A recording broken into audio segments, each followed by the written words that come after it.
السلام عليكم ورحمة الله. ازيكم يا حبايبي؟ عاملين ايه؟ النهاردة الفيديو عن زينة رمضان.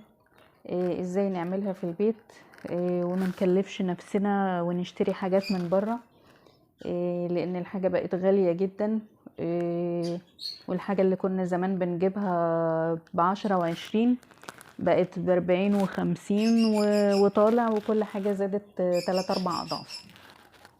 فاحنا بقى هنعمل محاربة الغلاء، وهنعمل حاجات زينة رمضان في البيت عندنا بأوفر الأسعار وأرخص الأسعار.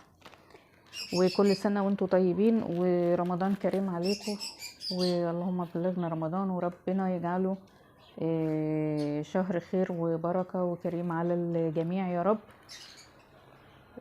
وكل سنة وانتم طيبين. هنحتاج بقى معانا ايه؟ اي قماش خيامية عندك. ما عندكيش قماش خيامية، هاتي اي قماش عندك مش مشكلة، احنا نختلف عن الاخرون. يعني زينة رمضان مش شرط تبقى بالخيامية. لو عندك اي قماش، اي بواقي قماش مش محتاجاها، هنشغلها برضو معانا عادي. تمام. انا هنا عندي شوية قماش خيامية مش كتير يعني، بس ان شاء الله هيعملوا حاجة، ولو ما كفاش هكمل بدي. تمام. هنجيب بقى القماش الخيامية عندنا، وهنحتاج لمقص ومسدس شمع او اي حاجة تلزقي بيها،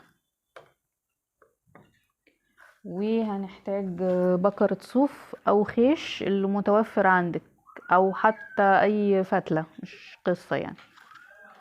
تمام. وهنجيب ورقة كرتون عشان نرسم عليها الاسطمبات اللي احنا عايزينها، عشان هنحطها على القماش ونقص على الشكل. تمام.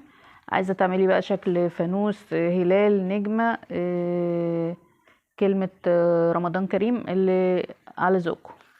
انا هنا عملت اسطمبة على شكل الفانوس على ورقة كرتون، وبعد كده جبت القماش بتاعي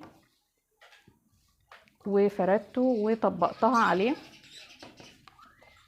بالشكل ده كده. واي قلم عندك تحددي الرسمة بتاعة الفانوس على القماش وهتقصيها. وطبعا عشان تنجزي في الوقت ممكن تتني القماشة تانيتين 3، او تحطي كذا طبقة قماش على بعض وترسمي عليها وتقصي، فيطلع معاكي ايه بال4-5 بدل ما تقصي بالواحدة واحدة. خلاص، انا هنا كده عملت الشكل على القماش وقصيته. كنت مطبقاه فطلع معايا 1 2 3 4 5 6 اشكال فوانيس. تمام. بس هو كان في القص صعب شوية، فاحنا ممكن ايه نخففها مثلا ل3 أو 4. تمام. لو قادرة تعملي كذا طبقة حسب ما المقص يمشي معاكي. انا هكمل دول بقى بعدين، انا بس عايزة اوريكم الفكرة بتاعت الفيديو. خلاص. عملنا الرسومات والقماش. هنجيب بقى ايه البكرة بتاعتنا وهنفردها الطول بقى اللي انتوا عايزينه.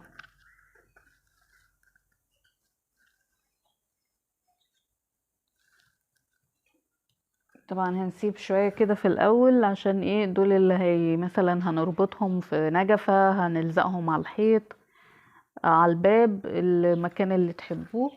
فهنسيب شوية كده وهنبتدي ايه يعني نسيب 5 سنتي كده ولا 10 سنتي، ونبتدي بقى من بعدها ونعمل مسافات.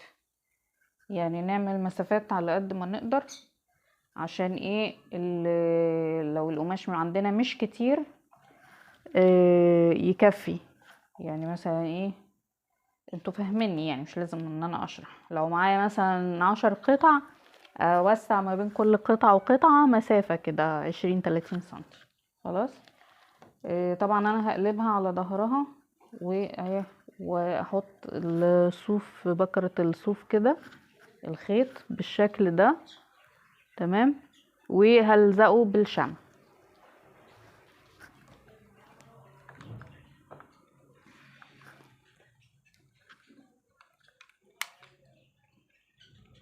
وعشان نوفر في الشمع ممكن نحط 3 نقط كده في الاطراف وفي النص، مش لازم نعمل الخط كله شمع، هو كده كده ايه هيلزق يعني.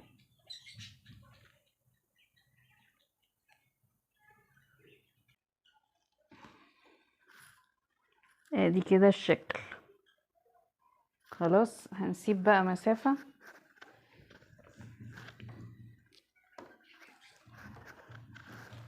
ممكن نفرد ايدنا كده ونسيب ايه مسافة مثلا نص متر، ربع متر، المسافة اللي انتوا عايزينها.